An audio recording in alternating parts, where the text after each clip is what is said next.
3, 4 state बल्कि पूरे देश के किसानों को जगाने का काम किया। मैं जिस प्रदेश से आता हूं सभापति महोदय, मैं इनसे जानना चाहता हूं कि उस प्रदेश की जनता ने 2 बार इनकी सरकार बनवाई। 2014 में भी समर्थन मिला जनता का, 2019 में भी समर्थन मिला। मैं इनसे जानना चाहता हूं कि राष्ट्रपति अभिभाषण बोल रहे हैं, क्या जिस डिस्ट्रिक्ट से महामहिम राष्ट्रपति जी आते हैं, क्या उस डिस्ट्रिक्ट में एमएसपी किसानों को मिला है धान का कि नहीं मिला है? और जो लोग जो ये कह रहे हैं कि एमएसपी था, एमएसपी है, एमएसपी रहेगा, मैं उनसे जानना चाहता हूं, माननीय सदस्य से पूछना चाहता हूं कि बताएं जहां से वो चुन करके आते हैं उस जिले में किसानों को धान का एमएसपी मिला है कि नहीं मिला है? इनके बोलने से मिल गया, लेकिन मुझे खुशी है सभापति महोदय, ये जो बोल रहे हैं, ये देश सुन रहा है, किसान देख रहा है। जहां के राष्ट्रपति महोदय हैं उसके बगल का क्षेत्र हमारा है। न एमएसपी धान का मिला, न एमएसपी मक्के का मिला। और मैं तो कहता हूं माननीय सदस्यों से, आप तो सपना ये देख रहे हो, न जाने कितने साल सरकार में रहोगे, कितना बड़ा सपना देख रहे हो आप। और क्या आप जिनके नेतृत्व में चुनाव लड़े उनको सत्य नहीं बताना चाहते? आप अपने क्षेत्र में जाओ, क्या आपको एमएसपी दिला पाए किसी किसान को, तो बताओ हमें आप। और जहां तक केवल राष्ट्रपति महोदय, प्रधानमंत्री, वही नहीं, देश के डिफेंस मिनिस्टर भी वहीं से आते हैं। बताओ क्या मिला एमएसपी धान का? उसके बाद केवल यही नहीं है, न जाने कितने गवर्नर उत्तर प्रदेश से बनकर के दूसरे प्रदेश में बैठे हैं। क्या वो गवर्नर साहब अपने गांव में जाकर के नहीं पूछते, जिले में नहीं जानकारी करते कि एमएसपी मिलना है कि नहीं मिलना उनको धान को? और मैं सभापति महोदय आपसे कहना चाहता हूं, ये भारतीय जनता पार्टी का नारा था कि हम किसानों की आय दोगुनी कर देंगे। और राष्ट्रपति महोदय के भाषण में भी लिखा है कि मेरी सरकार आज न सिर्फ एमएसपी पर रिकॉर्ड मात्रा में खरीद कर रही है, बल्कि खरीद केंद्रों की संख्या भी बढ़ा रही है। कहां खरीद केंद्र बने थे उत्तर प्रदेश में? मुझे खुशी है सरकार इन प्रयासों को, हमारे किसान अपने परिश्रम से और बढ़ा रहे हैं। और खाद्यान्न रिकॉर्ड, जहां पर से राष्ट्रपति आते हों, प्रधानमंत्री आते हों, डिफेंस मिनिस्टर आते हों, गवर्नर आते हों, सरकार बनवाई हो, उस प्रदेश में एमएसपी नहीं मिल रही। और क्या व्यवहार रहा है आपके, क्या व्यवहार रहा किसान, क्या व्यवहार है आपका, क्या व्यवहार रहा किसानों का?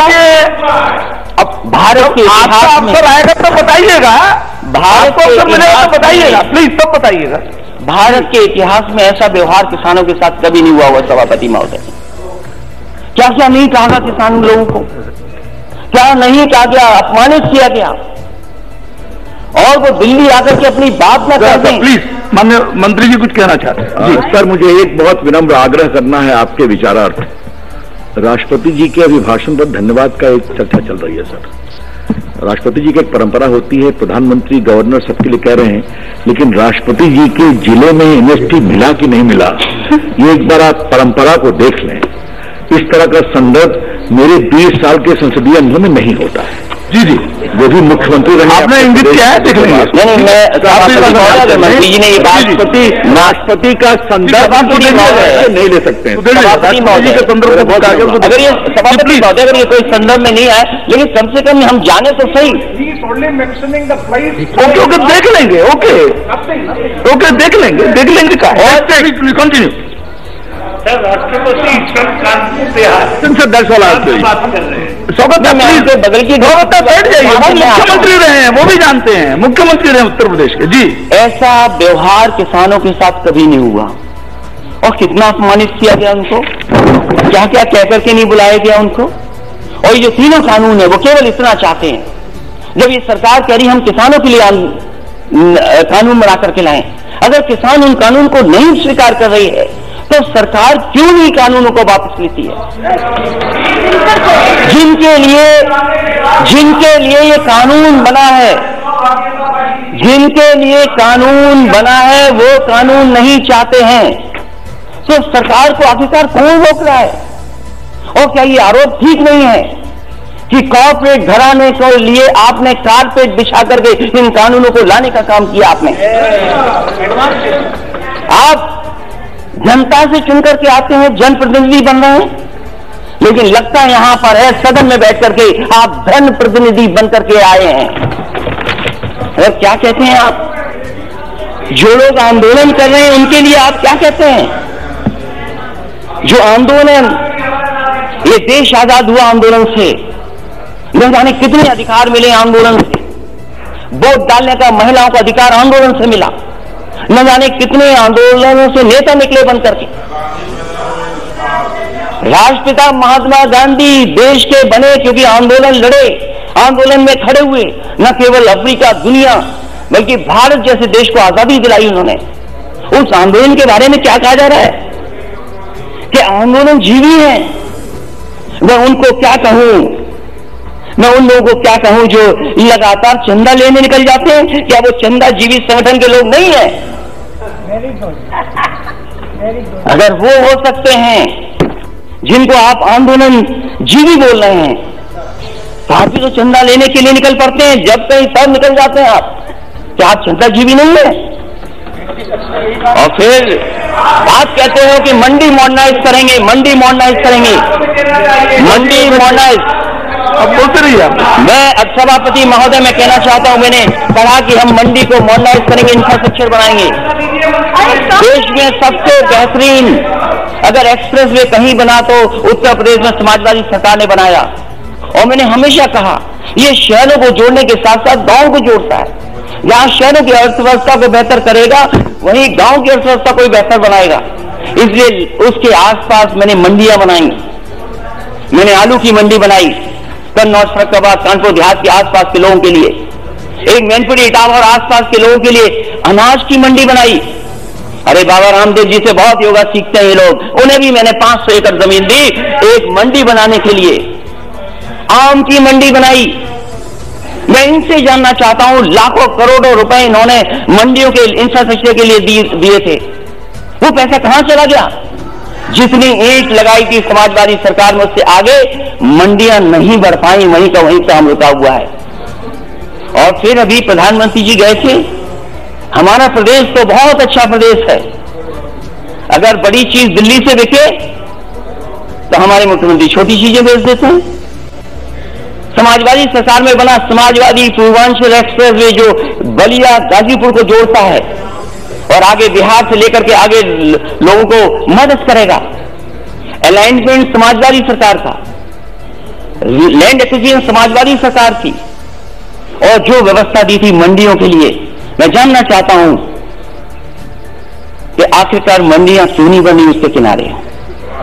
क्यों नहीं मंडियां बन रही? और जहां तक मंडियां क्यों नहीं बन रही? गाजीपुर में मंडी बननी थी, आजमगढ़ में मंडी बननी थी, सुल्तानपुर मंडी बननी थी। और जहां तक अपराध की बात कर रहे हैं सभापति महोदय, देश का पहला मुख्यमंत्री होगा जिसने अपने मुकदमे वापस ले लिए।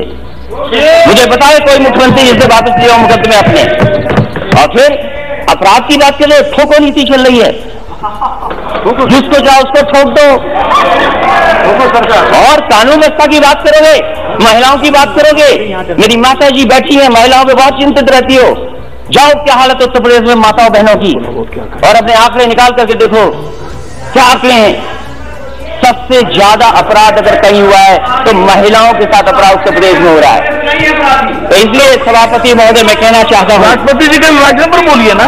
सभापति महोदय, दूध की भी बात हुई, दूध की बात हुई। बैठिए कुछ। सभापति महोदय, दूध की भी बात हुई। प्लीज बैठ जाइए। मैं इनसे जानना चाहता हूं, उत्तर प्रदेश सरकार ने जब समाजवादी सरकार थी तो गुजरात का अमूल प्लांट वहां लगाए, 5-5 लाख लीटर के 2 प्रोक्योरमेंट के प्लांट लगे। मदर डेयरी का प्लांट लगा, प्रोक्योरमेंट बढ़ा, प्रोडक्शन बढ़ा। 4 साल गुजर गए, एक नया प्लांट मिल का नहीं लग पाया। और दुख तो तब होता है जब लखनऊ के प्लांट में, अमूल में, वहां के लोगों का दूध नहीं प्रोक्योर हो रहा। गुजरात से आकर के प्रोक्योर हो रहा है दूध वहां पर। सरकार बनाए उत्तर प्रदेश, लाभ किसको मिले?